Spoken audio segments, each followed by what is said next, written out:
নমস্কার, আমি টিনা। আজ টিনার রান্নাবাড়িতে তালের পাতা পিঠে বানাবো। প্রকৃতির দেওয়া উপকরণ দিয়ে এত অসাধারণ স্বাদের কিছু তৈরি হতে পারে তা এই পিঠে দেখলেই বোঝা যায়। শ্রাবণ ভাদ্র মাসে তাল পাকার সময়ে প্রত্যেক বাঙালি বাড়িতেই তাল দিয়ে বিভিন্ন সব সুস্বাদু খাবার তৈরি করা হয়। তার মধ্যে এই পাতা দিয়ে ভাপা পিঠে গ্রাম বাংলার ঐতিহ্য বহন করে। চলো তাহলে রেসিপিটি দেখে নেওয়া যাক।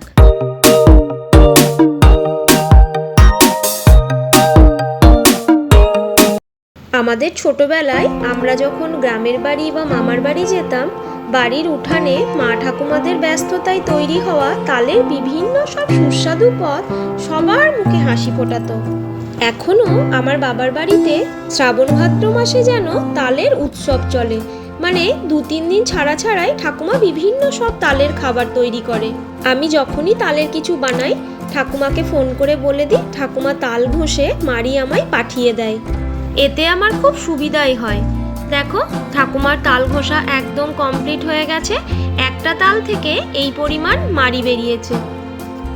তালের লুচি বড়া তো প্রায়ই খেয়ে থাকি, সেজন্যই ভাবলাম গ্রাম বাংলার ঐতিহ্যবাহী এই পাতা ভাপা পিঠেটাই বানাই একবার।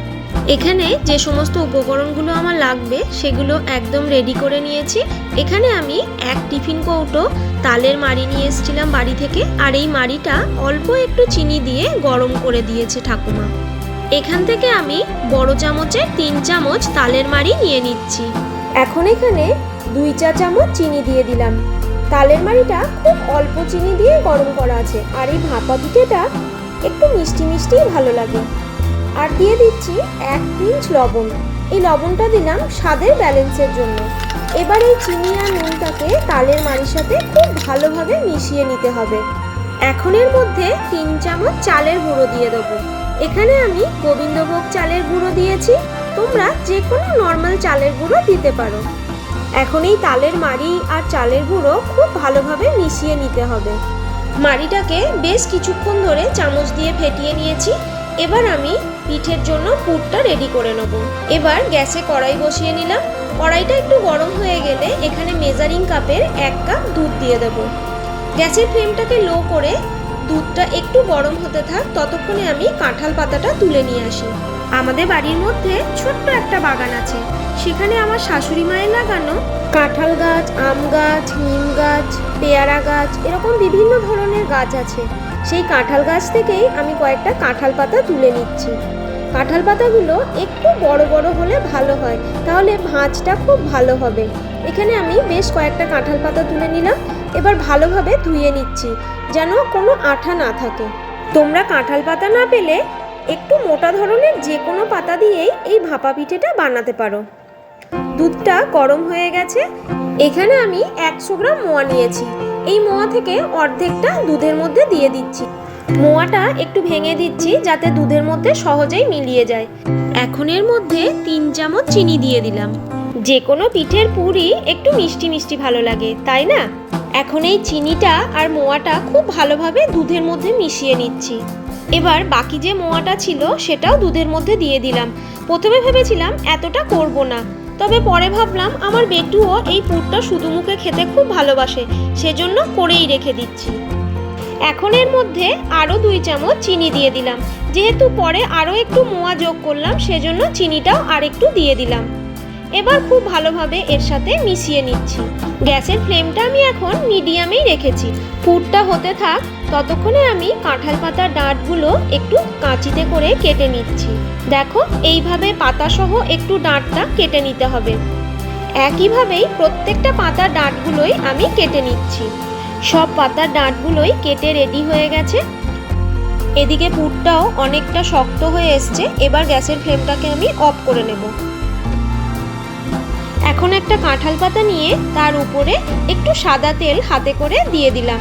এটা তোমরা স্কিপও করতে পারো। এখন এই পাতার উপরে তালের মিশ্রণটা 1 চামচ দিয়ে পুরো পাতাটাতে স্প্রেড করে দিতে হবে। কোথাও পাতাটা যেন ফাঁকা থেকে না যায়।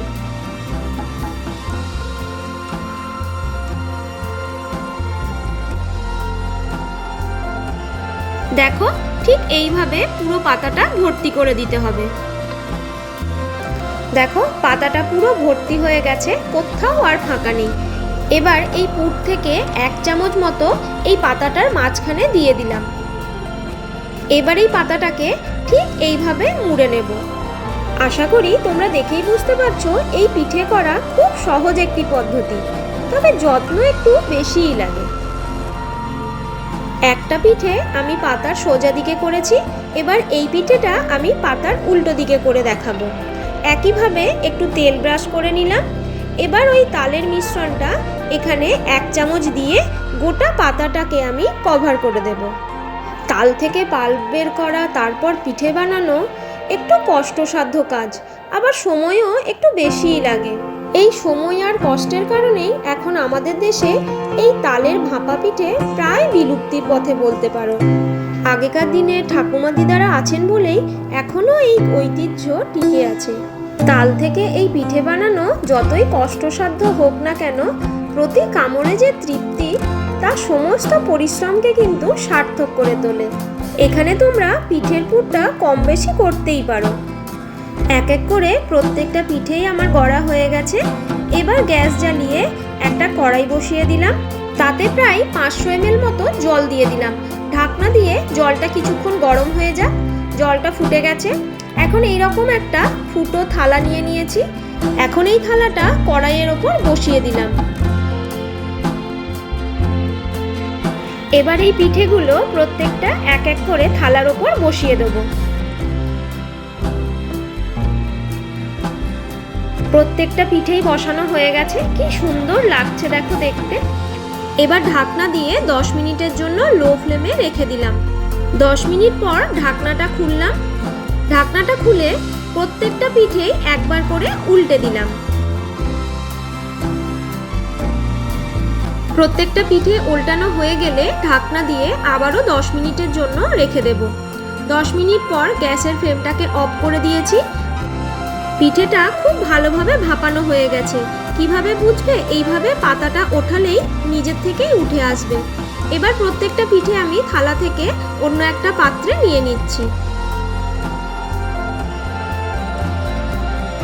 যে পিঠেগুলো পাতার সামনের অংশে করেছিলাম সেই পিঠেগুলোতে পাতার কোনো ছাপই পড়েনি, আর যেগুলো পাতার পিছন দিকে করেছিলাম সেইগুলো পাতার একটা ছাপ পড়ে গেছে। দেখতেও কি সুন্দর লাগছে দেখো। তালের পাতা পিঠে রেসিপিটি তোমাদের কেমন লাগলো অবশ্যই আমায় কমেন্ট করে জানিও। যদি ভালো লেগে থাকে একটা লাইক করে দিও, আর তোমাদের বন্ধু বান্ধবদের মধ্যে অনেক অনেক শেয়ার করো, আর আমার চ্যানেলটাকে সাবস্ক্রাইব করে আমার পাশে থেকো। আবারও ফিরে আসবো নতুন কোনো এক রান্নার রেসিপি নিয়ে। প্রত্যেকে ভালো থাকবে, সুস্থ থাকবে। এখন এই নরম গরম সুস্বাদু পাতা পিঠে পেটে যাওয়ার জন্য একদম রেডি। প্রত্যেককে শুভ ভোজন। টাটা।